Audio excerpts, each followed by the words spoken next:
여러분, 오늘 교육자 헌신 예배로 함께 나오게 되었는데요. 이 헌신 예배라는 말 자체가 여러분 사실 무거운 단어예요. 왜냐하면 헌신은 뭐 어떤 단순히 열심히 하겠다 뭐 이런 다짐이 아니기 때문에 그렇습니다. 그리고 헌신이라는 것이 무엇입니까? 바로 어떤 것이냐면 하나님 앞에 하나님, 내가 당신의 것입니다. 내가 주님의 것입니다. 라고 고백하고 인정하는 예배라고 할 수 있어요. 여러분, 헌신이라는 것이 내 시간의 어떤 일부를 드리는 게 아니라 사실 내 존재 전체의 방향을 하나님께 다시 맞추는 시간이에요. 우리가 헌신 예배를 드릴 때 그냥 뭐 순서가 돼서 헌신 예배를 드리는 게 아니라 여러분도 정말 우리의 존재 자체가 하나님께로 향해 있는가를 다시 한번 점검해 보시고 정말 하나님께 맞춰져 있는 삶을 살지 않고 있다면 여러분 다시 한번 조정하여서 하나님께 내 삶을 드리기로 결단하고 나를 받아주시라고 하나님 앞에 온전히 드리는 시간이 되어야 한다라는 것이죠. 그래서 우리가 헌신 예배를 드릴 때 여러분 우리 존재의 방향이 어디를 향해 있는지 여러분 다시 한번 점검해 보시고 헌신 예배를 드릴 때마다 뭐 헌신 예배 순서가 돼서 그냥 하는 그런 시간이 아니라 우리의 존재의 그 방향을 하나님께 맞출 수 있는 저와 여러분들이 다 되시길 주님의 이름으로 간절히 축원드립니다.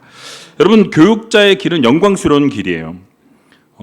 쉬운 길은 아닙니다. 제가 걸어보니까 절대 쉬운 길 아니에요. 스트레스도 엄청 많고요. 너무 힘들어요. 그리고 여러분, 설교 한번 끝나고 나면 그 다음 설교를 또 준비해야 됩니다. 그러니까 설교 넘어 설교 끝나면 또 설교. 이제 늘 뭐 일도 마찬가지겠지만 끝났다 이러자마자 앉아서 또 설교 준비를 또 해야 되는 그런 시간이죠. 근데 어쨌든 오늘 이 본문과 이 내용들은 다 교육자들에게 맞춰져 있지만 여러분, 교육자들만 들으라고 하는 설교가 아니라 우리 온 성도님들도 우리도 그렇게 살아야 되겠다라는 생각을 가지고 말씀을 들으시면 좋을 것 같습니다. 여러분, 교육자의 길은 말씀드린 것처럼 영광스러운 길이에요. 그러나 동시에 결코 가볍지 않은 길이 바로 이 교육자가 걸어가는 길이라는 것입니다. 여러분, 사람을 세우는 길이고 영혼을 돌보는 길입니다. 보이지 않는 자리에서 눈물의 씨를 뿌려야만 걸어갈 수 있는 길이 바로 교육자의 길이라는 거예요. 여러분, 때로는요, 아무도 알아주지 않아도 그 길을 걸어가야 합니다. 때로는 오해를 받아도 그게 아니었는데 오해를 하시는 경우들이 있어요. 묵묵히 그래도 걸어가야 한다라는 거죠. 때로는 내 영혼이 지쳐 있는데 누군가의 영혼을 붙들어 줘야 하는 자리예요. 기도해 줘야 하는 자리입니다. 나는 지금 너무 지쳐서 쓰러질 것 같은데 내가 쓰러지기 전에 먼저 기도로 섬겨야 하는 자리가 교육자의 자리라는 거죠. 여러분, 그래서 교육자들은요, 여러분, 재능으로 버틸 수 없는 자리입니다. 뭐 말솜씨로 버틸 수 있는 자리가 아니다라는 거예요. 좋은 성격을 가지고 있다고 해서 버틸 수 있는 자리가 아니에요. 여러분, 프로그램을 잘한다고 해서 버틸 수 있는 자리가 아니다라는 거예요. 여러분, 교육자는요, 은혜로 버티는 자리입니다. 하나님이 은혜 주셔야 가능한 자리라는 거예요. 그러니까 은혜가 아니면 오래 견딜 수 없고 오래 버틸 수 없습니다. 은혜가 아니면 여러분 사랑할 수 없어요. 은혜가 아니면 일어설 수 없습니다. 그러므로 귀한 사역을 은혜로 감당할 수 있도록 여러분들께서 우리 교육자들을 위해서 지속적으로 기도해 주시길 부탁을 드립니다. 자, 오늘 본문을 보게 되면 사도 바울이 사랑하는 제자 디모데에게 남기는 이 목회적인 유언과도 같은 말씀이 오늘 본문의 말씀이에요. 여러분들이 아시는 것처럼 디모데후서는 이 바울의 마지막 편지로 알려져 있습니다. 여러분, 바울은 그 당시에 어디에 있었냐면 감옥에 갇혀 있었습니다. 자신의 죽음이 이제 멀지 않았다라는 것을 스스로 깨닫게 되었던 거예요. 직감했던 거죠. 그런 상황 가운데에서 디모데에게 유언과 같은 말씀을 전해주게 됩니다. 내 아들아, 그러므로 내가 그리스도 예수 안에 있는 은혜 속에서 강하고라고 이렇게 말씀해요. 여러분, 사도 바울이 디모데에게 무엇을 강조하고 있는 것일까요? 강하라라고 권면하는데요. 그냥 강하라라고 말씀하신 것이 아니라 은혜 속에서 강하라라고 말씀해요. 은혜 속에서 강해라. 그러니까 여러분, 세상에서는 뭐로 강하라고 말씀하죠? 실력으로 너희의 강함을 보여라라고 이야기합니다. 조직은요, 성과로 강함을 보이라고 말씀합니다. 사람들은 어떻습니까? 영향력을 드러내서 강함을 드러내라고 말씀하죠.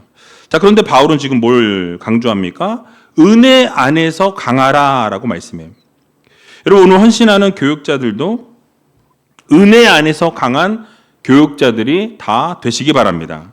여러분, 교육자들은요, 일을 많이 하는 사람이 아니라 은혜에 붙들려 사는 사람이어야 돼요. 그래서 은혜 안에 붙들려서 성도들을 살려내는 그러한 직분을 받은 사람들이다라는 거죠. 언제나 맡겨진 사역에 최선을 다하고 또 은혜로 사역을 감당하는 모든 교육자들이 되어야 할 것입니다. 아까 찬양을 했는데 5명이 했어요. 1명이 빠졌습니다. 왜 빠졌을까요? 어쩔 수 없이 청년부 예배 지금 드리고 있기 때문에 여기 자리에 김성일 목사님 오지 못하셨어요.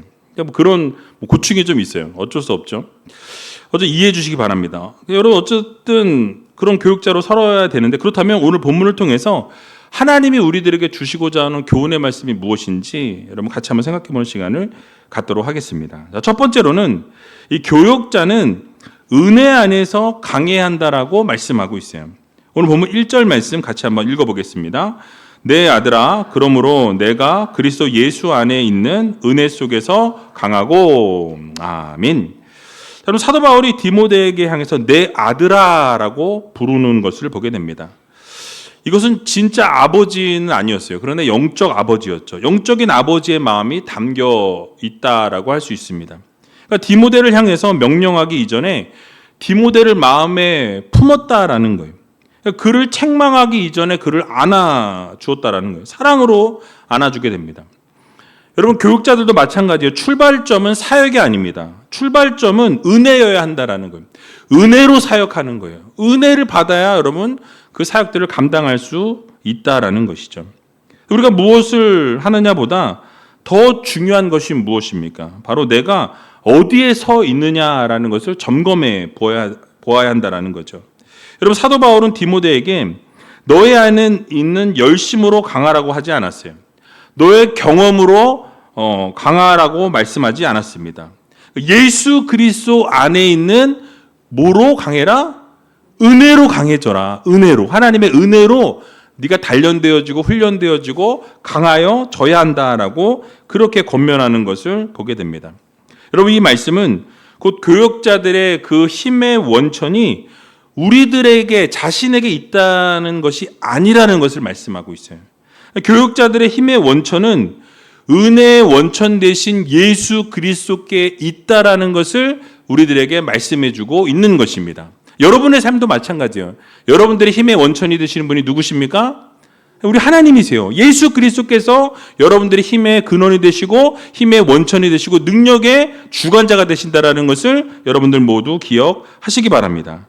교육자들이 때로 그런데 무너질 때가 있어요. 그 무너지는 이유가 여러분 무엇입니까? 일이 많아서 무너지는 게 아니에요. 은혜의 자리를 잃어버리게 될 때 무너지게 된다는 거예요. 여러분, 성도들도 마찬가지입니다. 신앙생활을 잘 하고 있다가 무너질 때를 가만히 보게 되면 신앙생활을 제대로 하지 못할 때 무너짐의 일들이 시작되어지는 것을 보게 되죠. 그러니까 사역이 많은데 예배가 약해지면 무너지기 시작한다라는 거예요.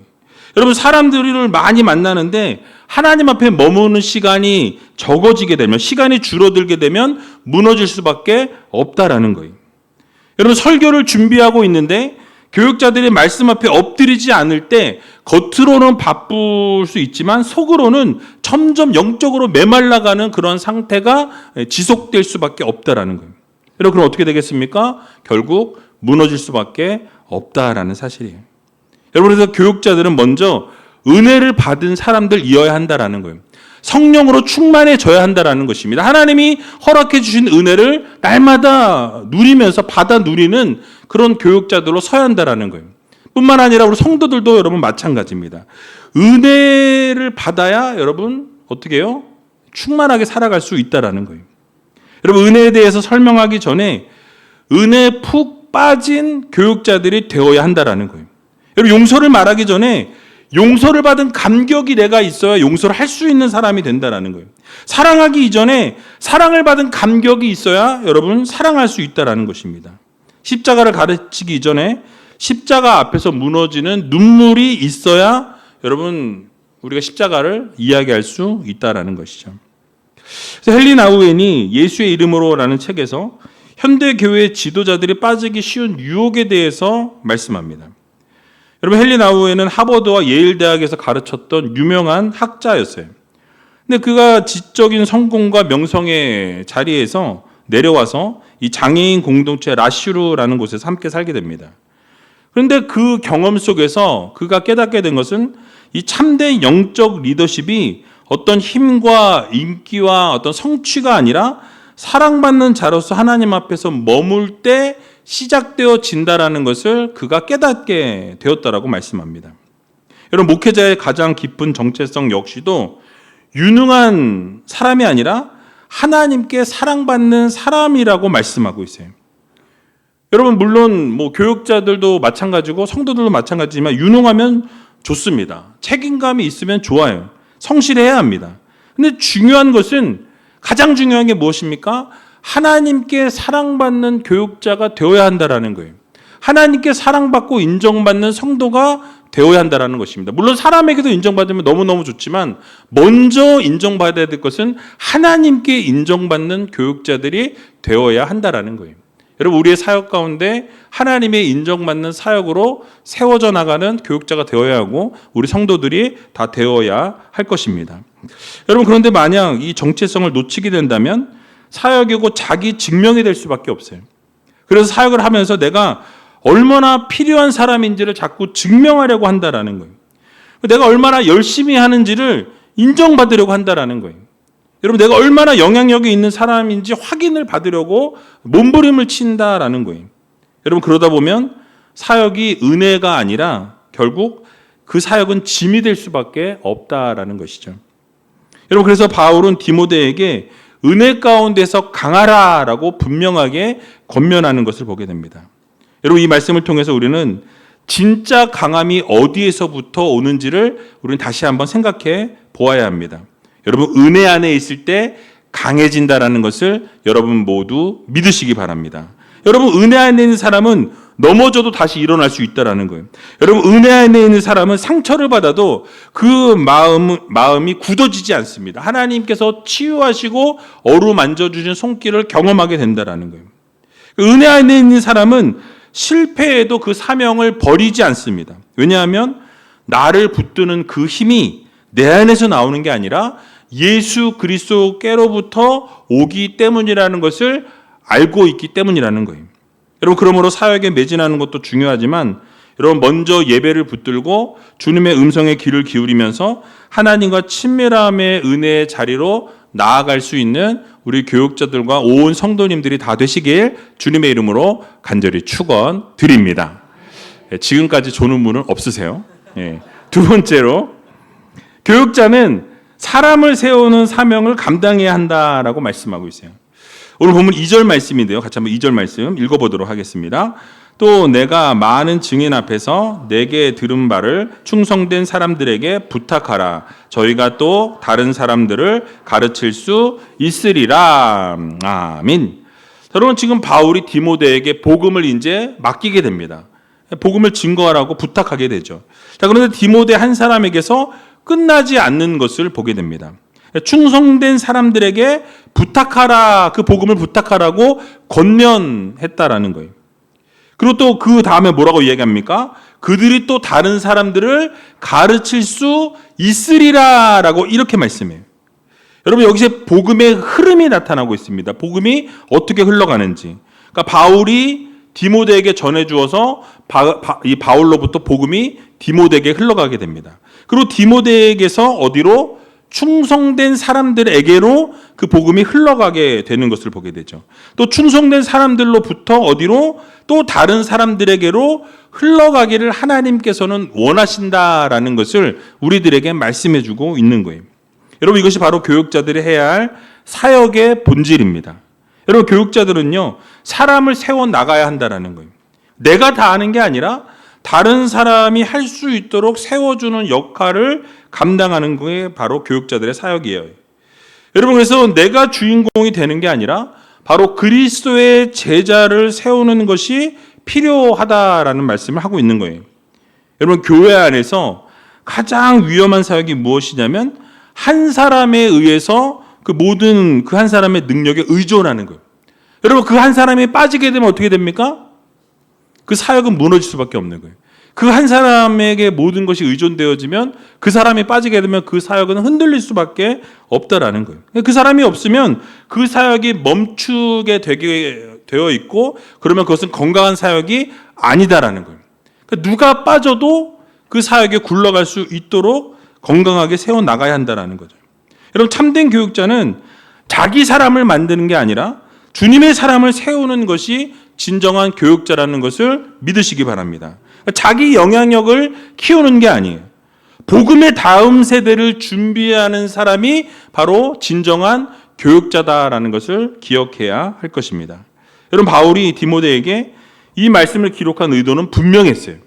자신의 시대가 이제 끝나가고 있음을 직감하게 됩니다. 하지만 복음의 전파는 어떻게 해야 돼요? 계속해서 흘러가야 하죠. 예수 그리스도의 복음이 흘러가야 한다는 것을 사도 바울은 알고 있었기 때문에 이 복음의 불씨가 다음 세대에게로 전해지기를, 옮겨지기를 원했다라는 거예요. 복음의 계승을 어떻게 합니까? 부탁하게 되는 것을 보게 되는 것이죠. 여러분, 우리도 마찬가지예요. 여러분들의 사역도 마찬가지입니다. 사람을 그래서 세워야 되는 거예요.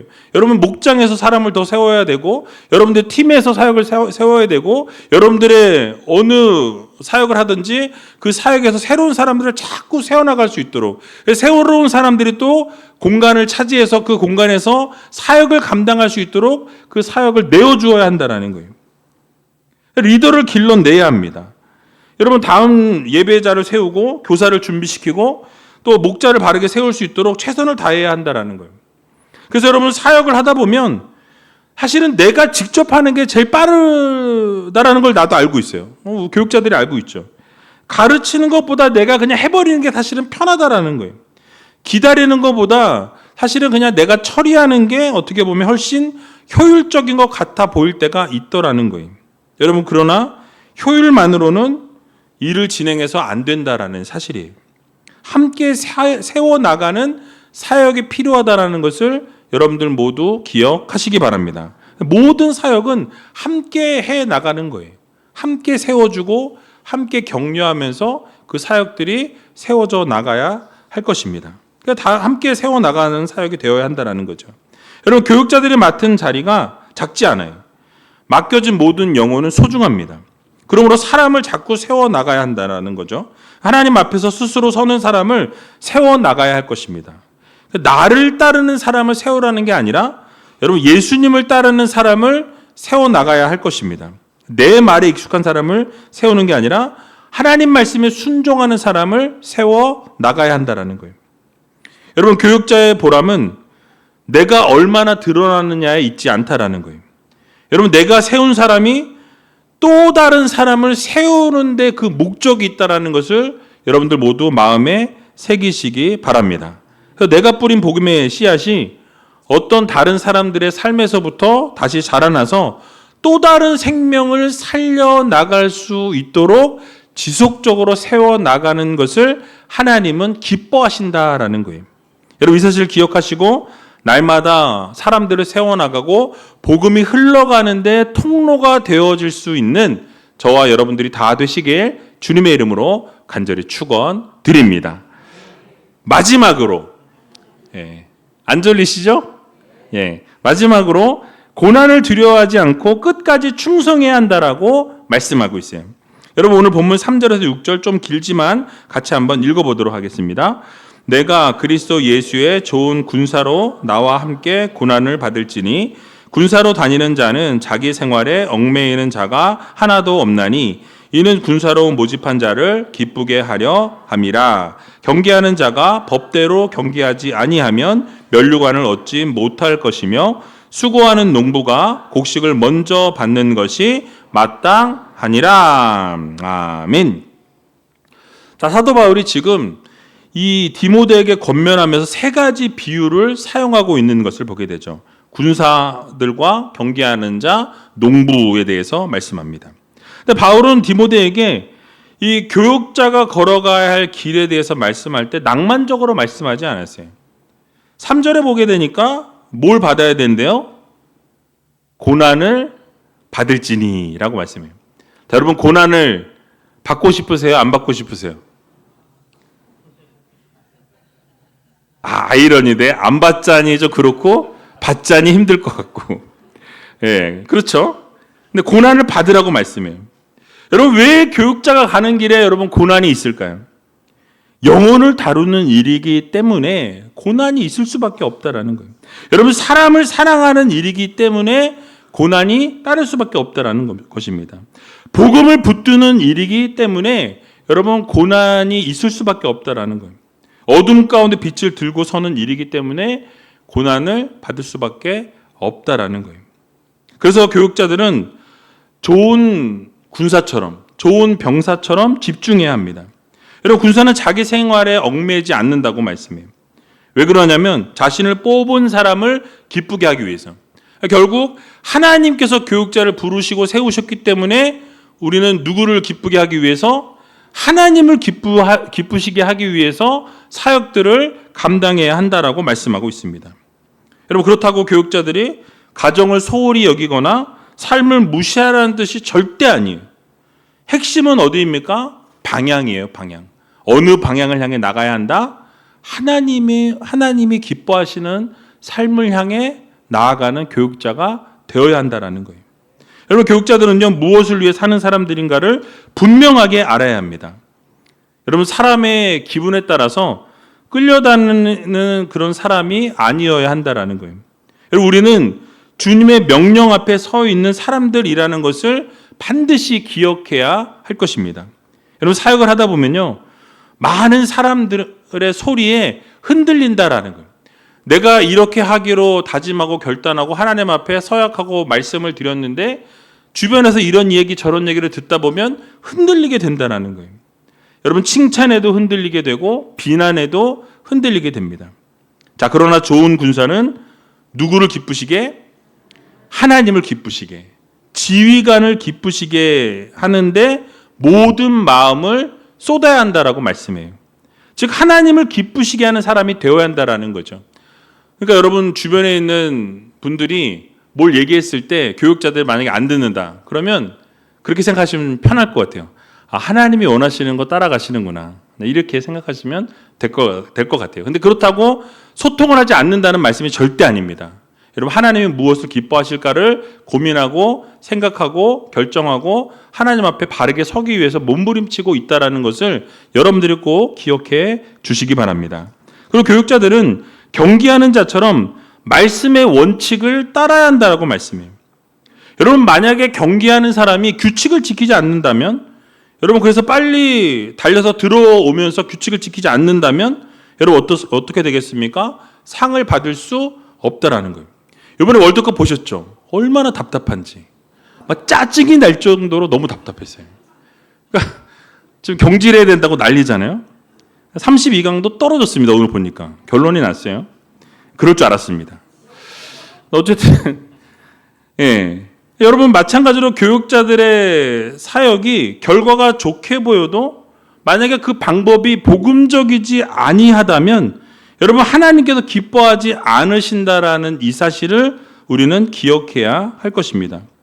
즉, 우리는 모든 사역을 함에 있어서 하나님이 원하시는, 하나님이 세워주신 규칙 안에서 움직여야 한다라는 거예요. 그리고 그 십자가가 중심에 있어야 한다라는 거죠. 그러니까 말씀의 원칙을 빗나가서는 안 된다라는 거예요. 벗어나서는 안 된다라는 거예요. 하나님이 말씀하신 그 말씀 안에서 교육자들이 움직여가고 하나님이 기뻐하시는 그 말씀 안에서 우리가 사역을 감당해야 한다라는 거예요. 여러분, 그 교육자들은 언제나 하나님 앞에 서 있다라는 이 사실을 기억하면서 여러분, 우리의 삶이 하나님의 뜻에 맞추어 그렇게 하나님 기뻐하시는 삶을 살아갈 수 있는 그런 믿음의 교육자들, 우리 성도님들이 다 되어야 할 것입니다. 마지막으로 교육자들은 농부와 같이 때로는 기다릴 수 있어야 한다라고 말씀하죠. 여러분, 농부들은요, 씨를 뿌린 다음 날 열매를 거둘 수가 없습니다. 어떠해야 합니까? 땅을 처음에 갈고 씨를 뿌리고 물을 주고 잡초를 뽑고 할 수 있는 최선의 것을 다 한 이후에 기다리게 돼요. 기다리면서도 가만히 기다리는 게 아니라 뭘 합니까? 계속 잡초도 뽑아주고 비료를 주기도 하고 열매를 거두기도 하고. 여기 교회 뒷동산에 가보면 여러분 밭이 있어요. 성도님들이 몇 분이 밭 하시고 우리 원로 목사님도 하고 계시는데 저는 귀찮아서 못 하겠어요. 한 번씩 뜯어가라 하면 그냥 가서 한 번씩 뜯어가고 고추 따가지고 가서 먹고 뭐 이게 전부인데 여러분 어떻습니까? 그게 그냥 되어지는 게 아니에요. 그죠? 계속해서 거기에 신경을 쓰고 관심을 갖고 여러분 한번 한 달 동안 아무것도 안 해보세요. 그럼 어떻게 되는지 아마 다 죽을 거예요. 그러니까 여러분 관심을 가지고 거기에 집중해야 합니다. 사역도 마찬가지예요. 기다릴 줄 알아야 한다라는 거예요. 바로 바뀌고 바로 변화되면 너무 좋겠지만 여러분 사람은 쉽게 변하지 않아요. 옆에 있는 사람 보세요. 옆에 있는 분 보세요. 절대 안 바뀌죠? 절대 변하지 않습니다. 기다릴 줄 알아야 돼요. 그러니까 여러분 공동체도 성숙해지지 않는다라는 거예요.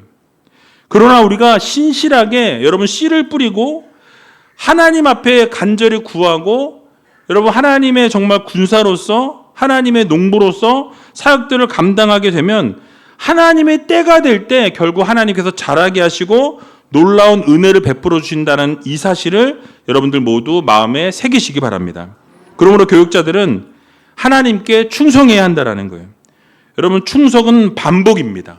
여러분 충성은 감정이 뜨거울 때만 충성하는 게 아니에요. 마음이 식어져도 우리가 그 자리를 지키면서 하나님께 충성하기로 약속한 자들이기 때문에 끝까지 하나님 앞에 충성해야 한다는 거예요.